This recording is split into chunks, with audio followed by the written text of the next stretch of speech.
Picture this. It's the early 90s. I'm still in kindergarten. Matt's still in his 40s. And you're playing 2nd edition Dungeons & Dragons. You're mad that your GM keeps on making really bad rulings. And then, boom! 3rd edition comes out in 2000. And now there's a rule for everything. And you hate it even more. So today we're going to talk about whether or not rules light or rules heavy games are more fitting for your table. Yes, today we are going to be talking about that dreaded question that has been on for warfare on Reddit ever since it's been conceived in 2000-something. Whether or not... Reddit conceived? Yes. Ew. No. Whether or not rules heavy or rules light... Opposite way. Rules heavy or rules light games are better for your table. What do you think, Matt? Well, to begin with, rules heavy versus rules light. Yes, this one will hurt if you hit me over the head with it. This one probably will too. Well, then stop giving me motivation. Okay. Seriously, guys, age-old question, but it's got some legitimate questions. We've gone and screwed it up again. No, it's a legitimate question, guys. Rules heavy versus rules light. What flows better? What works better? What is more fun? You know, it's a matter of taste to some degree, but there's some actual aspects to the gaming experience that change rather significantly with the different styles of games. So we're going to talk about that a little bit today. Maybe give you a sense of what our personal preferences are, for better or worse, and talk about some examples and what you might expect when you get into a system like this. Okay, well, because we just had some pizza, I'm feeling pretty heavy. So let's talk about rules heavy games. We have Dungeon Crawl Classics out here. Yeah, it's That's pretty... a big chunk of game right It's there. Oh, yeah. I like my women like I like my games. Never mind. Buckle up, kids. This is going to be quite a video. Rules heavy games, what comes to mind is Dungeon Crawl Classics, D&D 3.5, 3.0, 3. Whatever, 4th edition to an extent. 5th edition kind of no. They tried to not be heavy with 5th edition, and early on they succeeded, and then they started packing on the pounds, and now it's a little bit rules heavy, but still lighter than previous, probably. Although they're doing their best to correct that with releases at an alarming pace with an alarming number of pages and an alarming dollar amount attached to both. But yeah, there's a bunch of systems that probably go back through the ages to greater or lesser extent rules heavy. We talked about Traveler. Yep. We talked about Starfinder, which is kind of like Pathfinder, but somehow more difficult. I've been on a path, but I've never been to the stars. There you go. For some of you who might know, Burning Wheel and Twilight 2000. Why do you... Twilight 2000? That's a rules light system, guys. He doesn't know. No, I don't know anything. Youngsters, I tell you. But why would somebody want to play a rules heavy game? And one of the big reasons is because if somebody is afraid to make a ruling, well, hey, there's a sub-rule for it, probably. You paid somebody else to make that ruling, and they already did, and then they printed it on a page. You just have to find it. And you're still going to get yelled at by your players for following it. Probably. But the player's going to lose because you can show them the page reference, right? So we talked about when is a rules-heavy game an advantage specifically. So, for example, with experience levels. Yep. I'd say, this is going to sound counterintuitive, but I think a rules-heavy game is probably better for a newer player. Sure. Or at least, let me rephrase that. Maybe better for a newer game master. I would agree with that as well. Essentially, they've done the prep and pre-work for you and printed it in the book. That means less judgment calls for the GM, less improvisation for the GM, and a little more structure for the players too. They know what they're in for. They know what they can and can't do to a certain extent. So yeah, the framework is more rigid, but that gives more support to people who need it, which would be the less experienced gamers. Problem is that sometimes when there's a sub-rule, you have to go through Player's Handbook 15 to find it, and that can slow down the game. Yes, pace is an issue with rules-heavy games, you know, and it promotes rules lawyering amongst your players, which can also bog down in endless discussions about the nuances of rules, which can hurt pace too. Mm-hmm. But yeah, the biggest thing for me, and it might just be because I am not a rules memorizer, is finding the rule when you need it. So a rules-heavy game, when I own a rules-heavy core rulebook, it's got those little flags taped into the pages and bookmarks and scribbled notes and this and that, because I've got to have a cheat sheet to find stuff. And I fully acknowledge that that's a failing on my part to a certain extent, but I don't want the game to come to a screeching halt while I look for Rule 23 subsection 3.7 that's only applicable on alternate Tuesdays with a full moon. That gives me problems, so I have to make cheat sheets. Yeah, I'm gonna kind of give you a little bit of a story.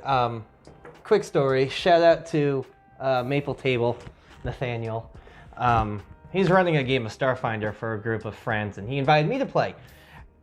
Starfinder, I only have the core rulebook. There's a lot of rulebooks for it, and because I haven't invested all of my money into, I haven't invested a lot of money into the game. Like, a lot of rules-heavy games can be an investment because there's a lot of books that keep coming out for it. And that can be one of the reasons that games are developed the way they are, is because it has a built-in sort of extended financial life as new supplements come out that add to and explain perhaps ambiguous parts of previous rules.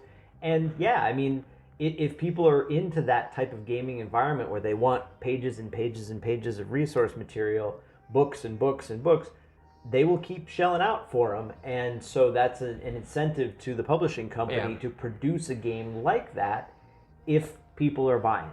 But where I find myself in this situation, luckily I'm the kind of player that I don't care if I'm derpy, but like I find myself like some of the players in this game have like these crazy superpowers that I didn't even know existed that they can do. It's like, oh yeah, it's just Operations Manual 43, and I'm like, what? Like I don't want to be a pirate, but I want to know how to play with those cool things too. And it's not at all against any of those players. They're just playing because they're having fun and they're not mean about it.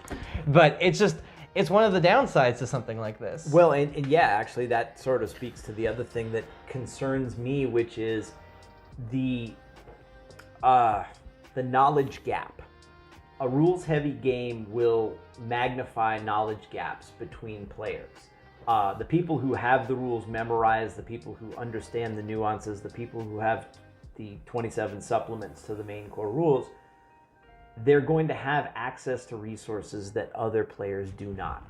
And if the system supports that, those players are going to be more powerful, they're going to be more flexible, and it runs the serious risk of those players being more fun, which means your less expensive, your less experienced players, or your players with less financial resources to own every book, are at a severe disadvantage. Yeah. And they may have less fun than the other people if you're not careful, and if the other players aren't willing to sort of help bring the less experienced players along and make up for their deficits in knowledge. That always is a warning bell for me, that you're liable to have players tune out if they feel like, if they're outclassed by people, if they have to have memorized 12 books before they can even participate. A lot of times you're going to lose them. They're gonna drift off. So that's something to be looking out for, particularly with rules-heavy systems. It's not true of all rules-heavy systems. It's not true of rules-heavy systems all the time, but there's the danger of that. Yeah, definitely. Note to Justin in the editing bay, zoom in on this. Um, this is Fate Accelerated. It's not the full core system, but it's a good enough system to just play. This is definitely what they call a pick up and play system. It is a rules light system that is only $5. It's definitely the epitome of the opposite of what this is. I'm curious if we did an analysis of price per word, which of these would be the better value? I don't know. Anyway, I digress. I will tell you this has cooler pictures. It better have cooler everything. I mean, a book like this, one of these types of books, one of the fun parts about owning a book like this is just having it on your shelf and being like, yeah. Shout out to Goodman Games for giving me a good deal on this one. Justin gets all the good deals. I pay retail. Or I buy them on the used bookshelf. GameStop. But why, a couple examples of rules light games. Well, they're mostly indie stuff. There's a lot of smaller publishers. Not coincidentally. Print-on-demand type stuff from smaller game companies or even independent operators. Somebody who's not going to invest, they don't have to sign some big, heavy contract to produce X thousands of copies of 10 or 15 different books. They're just doing a one-shot that's the whole game, soup to nuts, or that maybe they have a couple of supplements. They're not, the production value on those games a lot of times is not going to be as elaborate, but they're more affordable. Yeah. And it means that people can develop games without huge financial backing, which is why you see the little indie stuff. A couple of the big ones that I can name other than Fate are Fiasco. Kids on Bikes is getting a lot more popular these days. That's probably it. Cthulhu Dark. There's a bunch, but because they are indie stuff, like we'd just be throwing names out, and maybe we'll put a list of things in the credits or something like that if we think of others that we want to add. But the point is, people actually can develop games on a whim and on a shoestring, so you get a lot more variety of games out there because of this phenomenon, but they tend to be rules light, hopefully, because honestly they don't have the R&D budget to play test stuff, and to the extent that a rules heavy system would need to be, because honestly the more rules you have, the more ways those rules can go wrong if you don't make sure that they're written clearly and legibly and understandably for people. So, and speaking of rules, the less rules that you have, the more rulings you have to make as a game master. Yeah. And that gives the game master a lot more freedom, and the player as well, to make decisions on what they want to do. And participate in developing the story, right? Yeah. Like, if it's more improvisational, if you're adding to the equation more, you have more creative license to just go in different directions, and that can be a really rewarding role-playing experience, but it's also more demanding. So. Yeah, because the game master didn't think that you were going to try to do that one thing that somehow just made him have to take a smoke break. And it also can be a source of conflict in the sense of there's more room for interpretation or of how something can get done or if it can get done.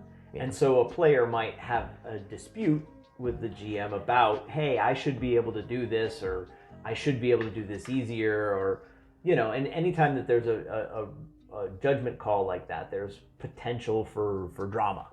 Yeah, it's probably best to have a group of well-knit players who kind of can play a rules-light game. Yeah, like we found that out with Dungeon World when we were playing it, another rules-light game. But one of the cool things about them is that, man oh man, if it's firing on all cylinders, it's going. Oh yeah, the pace and the action, the flow of a rules-light game, a rules-light system has inherent advantages in that.